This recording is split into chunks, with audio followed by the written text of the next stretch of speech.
Hey guys, अस्सलाम वालेकुम। Welcome back to रक्सर foodie जायका में आपका स्वागत है। तो गाइस, मैं आज आई हूँ दरगाह शरीफ। यहाँ पे लंगर है, ये देखिए। और यहाँ पे है दरगाह शरीफ जो हर हमेशा मैं आती हूँ। और यहाँ पे है हाईवे, ये हाईवे है गाइस। तो ये है हमारे पीर पाशा का घर, जहाँ पे हम हमेशा आते हैं और अपनी दुआएं करते हैं, अपने घर के लिए, परिवार के लिए, बच्चों के लिए, कारोबार के लिए दुआ करते हैं। तो ये लंगर है गाइस। यहाँ पे इस लंगर में अपनी जो भी मुराद आती है, ये लंगर भरा जाता है। अपने अपने क़ीदे की बात है गाइस यहाँ पे।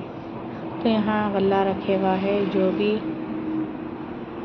फूल वगैरह के पैसे या शिरनी के फातिहा के डालना है। तो गाइस, वीडियो पसंद आए तो लाइक शेयर सब्सक्राइब करें।